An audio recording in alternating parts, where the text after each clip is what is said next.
जो अब नागा साधु बनकर भीख मांग रहा था, से उनका सामना हुआ। इसके बाद डीएम मैडम ने जो किया उसे सुनकर आप होश उड़ जाएंगे। ये घटना है उत्तर प्रदेश के प्रयागराज की, जहां एक निम्न मध्यम वर्गीय परिवार में एक बेटी जन्म हुआ था। परिवार में पहले भी कई लड़कियां जन्मी थीं और फिर से एक लड़की का जन्म हुआ तो परिवार के लोग मायूस। सभी को बेटा चाहिए था, लेकिन बेटी के जन्म कोई खुश नहीं था। बच्ची का नाम कविता गया। कविता के पिता का नाम दीनदयाल और मां का नाम सवित्री था। कविता बचपन से ही पढ़ाई में बहुत होशियार थी। वह प्रयागराज के ही एक सरकारी स्कूल में पढ़ाई करती थी और हमेशा अपनी कक्षा में सबसे ज्यादा अंक लाकर पास होती थी। उसके स्कूल के शिक्षक अक्सर उसके माता पिता से कहते थे कि उनकी बेटी बहुत होशियार है, का भविष्य उज्ज्वल है। वे उन्हें सलाह देते थे कि कविता को आगे पढ़ाएं ताकि वह एक कर सके। लेकिन उसके पिता हमेशा कहा कर, यह तो एक लड़की है, इसे क्या आगे पढ़ाना, यह पढ़ लिख कर क्या करेगी, इसे तो ससुराल चूल्हा चौका ही संभालना पड़ेगा, इसलिए इसे पढ़ा की कोई जरूरत नहीं है। पर उसकी मां पित्री अपने पति से लड़ाई झगड़ा करके कविता को हमेशा पढ़ाती थी। धीरे धीरे समय बीत रहा था और अब कविता 10वीं कक्षा में पढ़ कर रही थी। उसकी उम्र लगभग 16 साल थी। तभी समाज कुछ लोग कविता के लिए रिश्ता लेकर उसके माता पिता और दादा दादी के पास आए। यह सुनकर कविता बहुत दुखी हो गई, क्योंकि उसकी उम्र अब सिर्फ 16 साल थी। लेकिन उसके पिता दीनदयाल बहुत खुश थे कि लड़के वाले एक अमीर खानदान से थे। वे चाहते थे कि जल्दी से कविता की शादी करके इस जिम्मेदारी से मुक्त हो जाएं। कविता के दादा दादी इस रिश्ते के लिए तैयार हो गए, लेकिन उसकी मां सवित्री अब उदास थीं। सबने बिना कविता की रजामंदी पूछे और उसकी पसंद नापसंद जाने बिना ही इस रिश्ते के लिए हां कर दी। लड़के की उम्र करीब 19 साल थी, जबकि की सिर्फ 16 साल। जब कविता को पता चला कि उसकी शादी के लिए रिश्ता तय कर गया है और कुछ दिनों में उसकी शादी होने वाली है, तो वह बहुत दुखी हो गई। उस मां से कहा, मां, मुझे आगे पढ़ाई करनी है, मुझे अभी 11वीं की परीक्षा भी देनी है, मैं आगे पढ़ना चाहती हूं, मुझे शादी नहीं करनी है। लेकिन उसकी मां सवित्री भी क्या कर सकती थी? वह भी अपने सास ससुर और पति के आगे एक दिन उन्होंने अपने पति दीनदयाल से कहा, अभी कविता शादी नहीं करना चाहती, उसे पढ़ाई करने दीजिए, इसकी शादी हम बाद में करवा देंगे। ये सुनकर दीनदयाल बहुत गुस्से में आ गए। उन्होंने सवित्री को खूब मारा और प्रताड़ित किया, कहते हुए, तू ही इस लड़की को बिगाड़ रही है। बड़ी होकर यह किसी लड़के के साथ भागकर शादी कर लेगी और मेरा नाम में डूबा देगी। इससे अच्छा है कि मैं अभी इसकी शादी करके इस समस्या से छुटकारा पा लूं। कविता बहुत दुखी हो गई। अपनी मां को मार खाते हुए देखकर वह भी पिघल गई और के लिए हां कर दी। इसके बाद उसकी 10वीं की परीक्षा हुई, जिसमें वह अच्छे नंबरों से पास हुई। अब उसकी शादी की तारीख पास आ गई और उसे यह बाल विवाह करना पड़ा जो वह नहीं चाहती थी।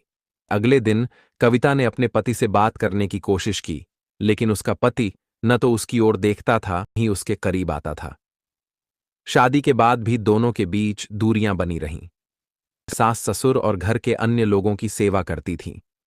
वह सुबह जल्दी उठकर खाना बनाती, घर की सफाई करती और धीरे धीरे उसके सास ससुर भी उसे प्रताड़ित करने लगे। आए दिन वे उसे ताने मारते और ढेर सारा काम करवाते। अब उसका पति भी धीरे धीरे प्रताड़ना में शामिल हो।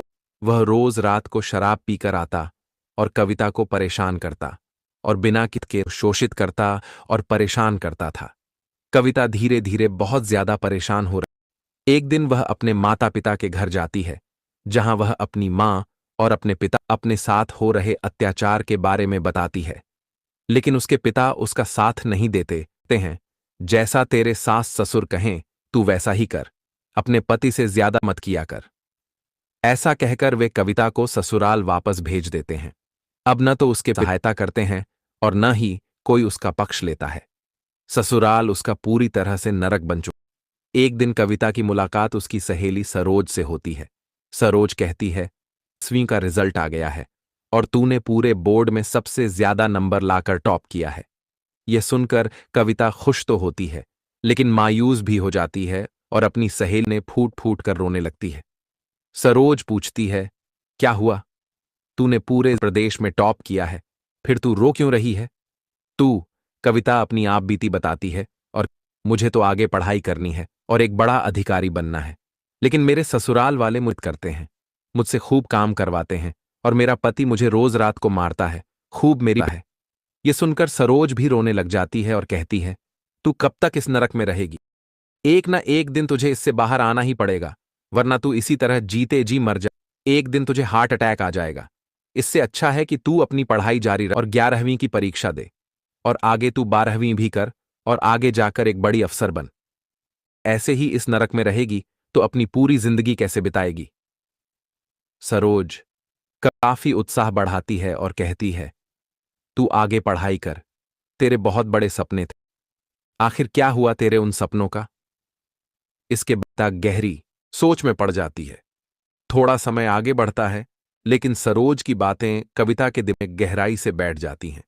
इसके बाद कविता के दिमाग में कई तरह के विचार, और एक दिन वह अपने ससुराल को छोड़कर भागने का ठान लेती है। एक रात वह अपने कुछ गहने जो उसके माता पिता ने उसे दिए थे लेकर छोड़ देती है और बस पकड़कर दिल्ली चली जाती है।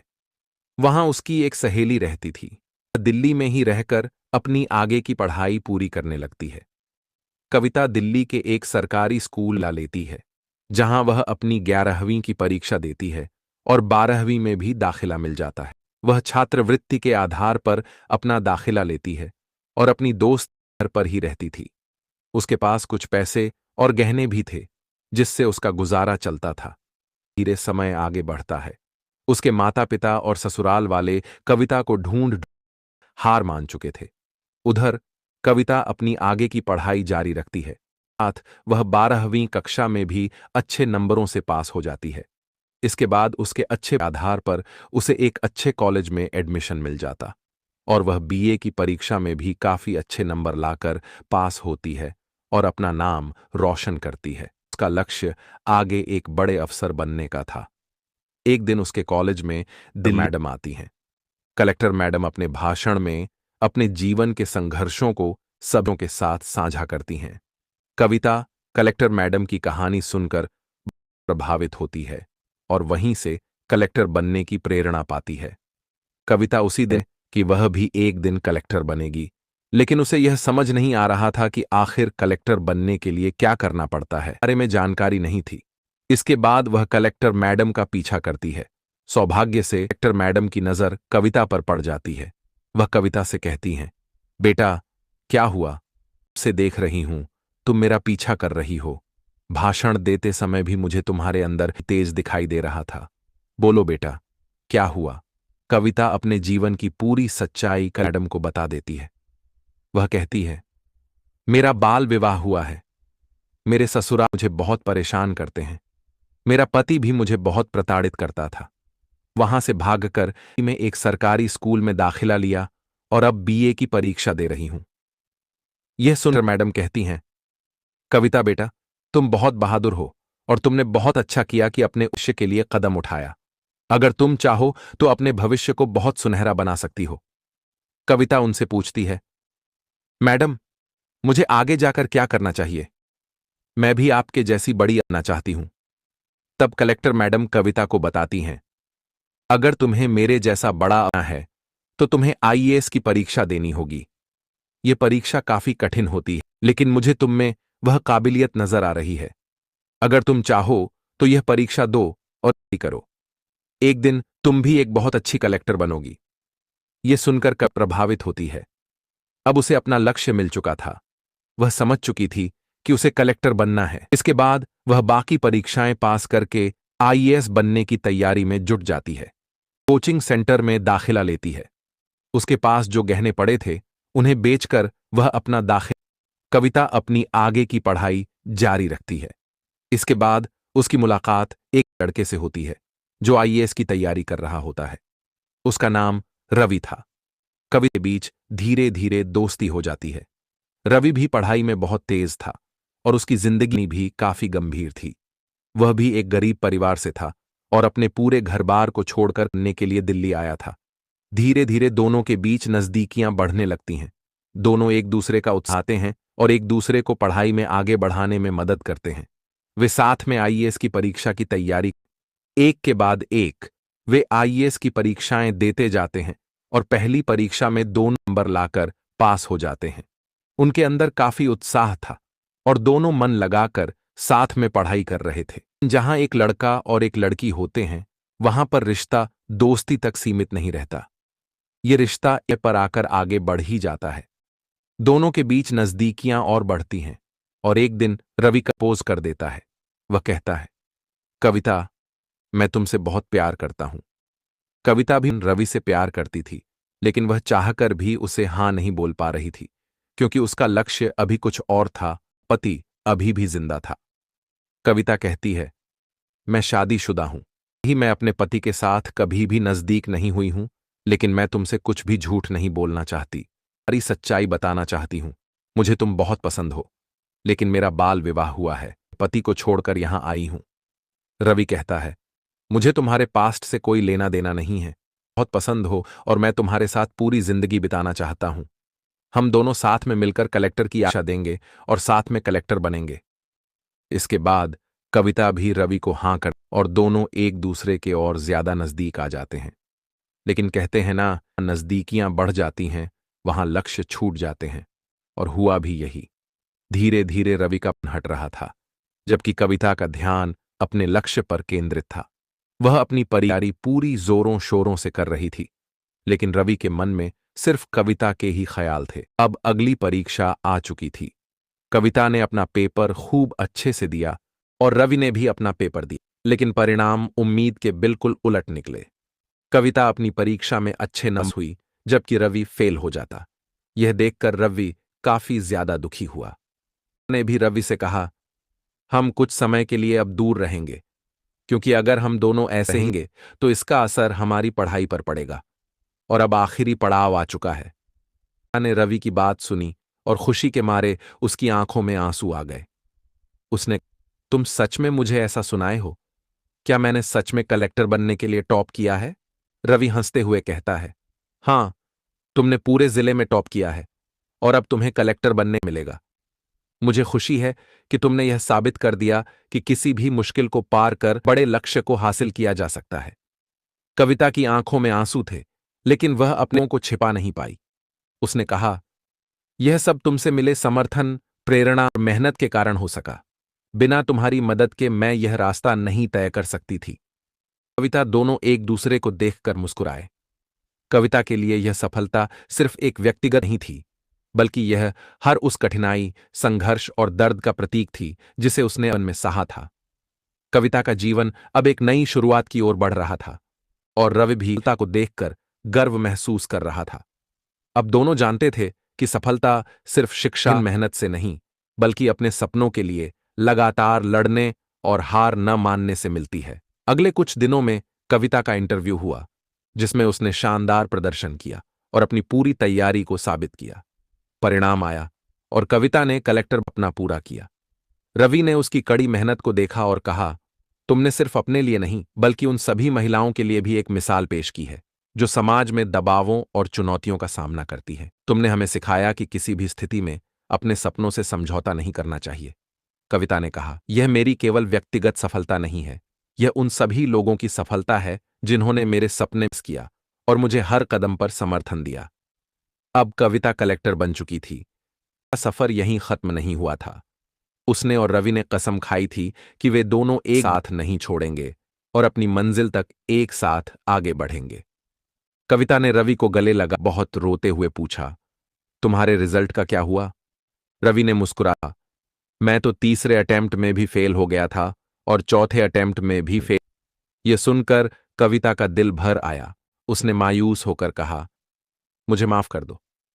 लेकिन रवि ने हौसला देते हुए कहा, कोई बात नहीं, तुम तो कलेक्टर बन गई हो ना, मैं उसमें ही खुश हूं।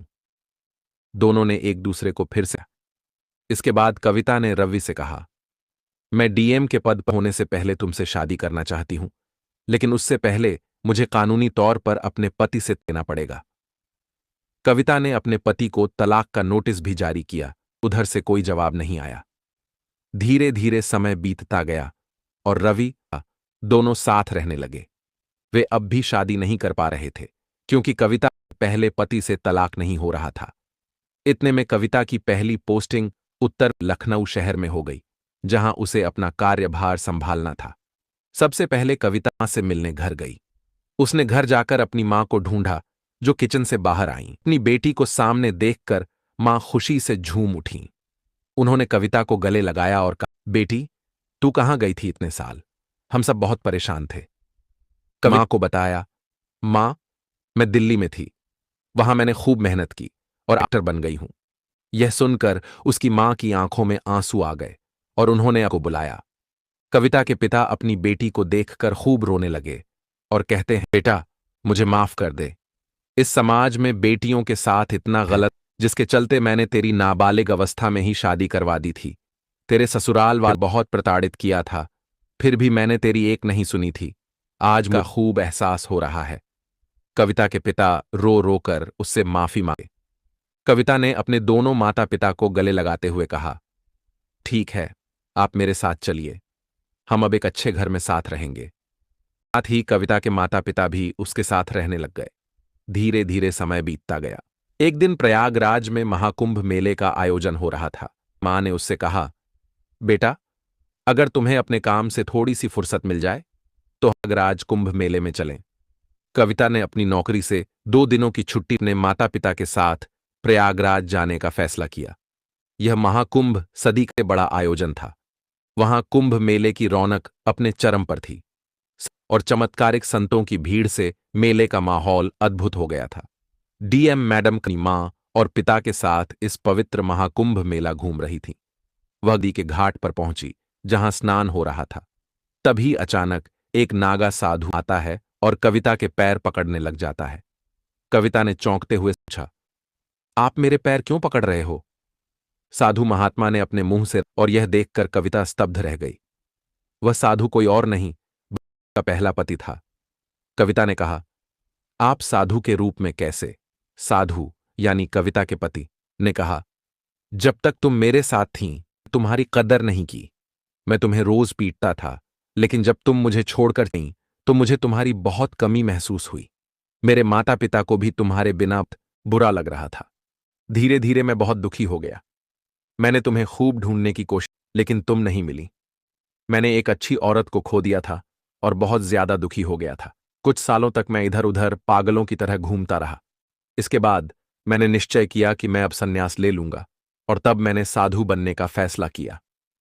यह सुनकर कविता पिता के होश उड़ गए। वह साधु रोते हुए बोला, मैंने तुम्हें खूब मारा था, किया था। मुझे माफ कर दो, मुझे माफ कर दो। कविता ने पहले पति से कहा, अगर आप मुझे नहीं मारते, नहीं प्रताड़ित कर, तो आज मैं कलेक्टर नहीं बन पाती। नियति ने यही लिखा था, जो भगते हैं वही होता है। अगर आप और आपके माता पिता मुझे प्रताड़ित, तो आज मैं डीएम नहीं बन पाती। इसके बाद डीएम मैडम यानी कवि उस अघोरी साधु जो उनके पहले पति थे से कानूनी तौर पर तलाक ले लेती हैं। तलाक कविता और रवि की शादी होती है। उनकी शादी बेहद धूमधाम से होती है और एक दूसरे के साथ प्रेम पूर्वक रहने लगते हैं। शादी के बाद कविता और रवि ने एक दूसरे के साथ मिलकर अपनी अपनी जिम्मेदारियों को बखूबी निभाया। कविता डीएम के पद पर रहते हुए समाज में कई सकारात्मक बदलाव लाए। उन्होंने महिलाओं और शिक्षा के लिए कई योजनाएं शुरू की, जिससे कई लड़कियों को अपने सपने करने का मौका मिला।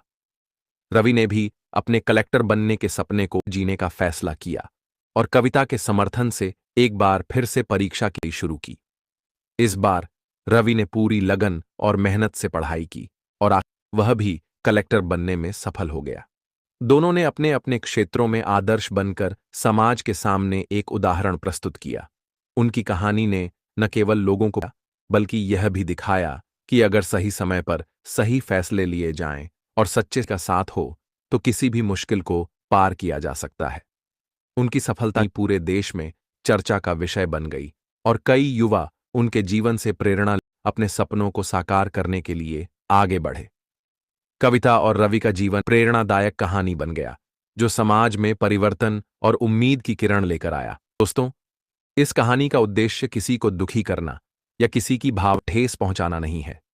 हमारा उद्देश्य आपको जागरूक और सतर्क करना है कि आप इन कहानियों से सीख लेकर समाज में एक सकारात्मक बदलाव का हिस्सा बन सकें। कहानी का संदेश, कविता और रवि की कहानी हमें सिखाती है जीवन में कितनी भी कठिनाइयां आएं, अगर हम अपने लक्ष्य पर दृढ़ रहते हैं और मार्गदर्शन पाते हैं तो कोई भी बाधा हमें रोक नहीं सकती।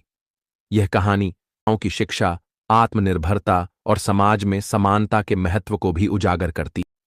समाज को संदेश। इस कहानी से हमें यह सीख है कि हर व्यक्ति को अपने अधिकारों के प्रति जागरूक होना चाहिए और प्रकार की प्रताड़ना को सहन नहीं करना चाहिए। हमें महिलाओं की शिक्षा, स्वतंत्रता का सम्मान करना चाहिए और उन्हें आगे बढ़ने के लिए प्रोत्साहन चाहिए। आपसे निवेदन है कि हमारे YouTube channel fire crime story hub like, share और सब्सक्राइब करें। हमारा उद्देश्य इन कहानियों के माध्यम से समाज में जागरूकता फैलाना है ताकि आप सतर्क बेहतर समाज के निर्माण में योगदान दें। आज के लिए बस इतना ही। कल फिर मिलेंगे एक नई कहानी के साथ। आपके समय और के लिए बहुत बहुत धन्यवाद। दोस्तों, इस वीडियो में संदेश इस कहानी में हमें यह सीखने को मिलता है कि हर व्यक्ति को अपने अधिकारों का प्रति जागरूक होना चाहिए और किसी प्रकार की प्रताड़ना को सहन नहीं करना चाहिए। हमें महिलाओं की शिक्षा और स्वतंत्रता का सम्मान करना चाहिए और उन्हें आगे बढ़ने के लिए प्रोत्साहित करना चाहिए। आपसे निवेदन है कि हमारे आपको क्या सीख मिलती है। हमारे देश में आज भी कई ऐसी जगह हैं जहाँ बाल विवाह जैसी कुप्रथाएं जारी हैं। कई लड़कियों के माता पिता उनकी बचपन में शादी तय कर देते हैं, जिससे उनके सपने अधूरे रह जाते हैं। मैं आपकी इस पर क्या राय है, कृपया अपनी विचार कमेंट जरूर साझा करें और हमारे चैनल पर प्रेरणादायक कहानी। और दोस्तों, इस कहानी का उद्देश्य किसी को दुखी करना या किसी भावनाओं को ठेस पहुंचाना नहीं है। हमारा उद्देश्य है कि आपको वीडियो में सतर्क करें और जागरूक करें, बाल विवाह को रोकने के लिए सकारात्मक बदलाव का हिस्सा बने सके। कहानी का संदेश कविता और रवि की कहानी हमें सिखाती है कि जीवन में कितनी भी कठिनाइयाँ आएं, अगर हम अपने लक्ष्य पर दृढ़ रहते हैं या सही मार्गदर्शन पाते हैं तो कोई भी बाधा हमें रोक नहीं सकती है। यह कहानी महिलाओं की शिक्षा, आत्मनिर्भरता और समाज में समानता के महत्व को उजागर करती है। समाज को संदेश इस कहानी में हमें यह सिखाने को मिलता है कि हर व्यक्ति को अपने अधिकारों के प्रति जागरूक होना चाहिए और किसी भी प्रकार की प्रताड़ना को सहन नहीं करना चाहिए। हमें महिलाओं की शिक्षा और स्वतंत्रता का सम्मान करना चाहिए और उन्हें आगे बढ़ने के लिए प्रोत्साहित करना चाहिए। हाँ, आपसे निवेदन है कि हमारे चैनल को सब्सक्राइब करें और कमेंट करें। जिस तरह से इस कहानी को मैंने आपको पहुंचाया, उसी तरह से अन्य कहानी को आपको मैं पहुंचाऊंगा। इस वीडियो में जिस तरह से कहानी है उससे और ज़्यादा और मनोरंजन कहानी आपको भेज देंगे। धन्यवाद।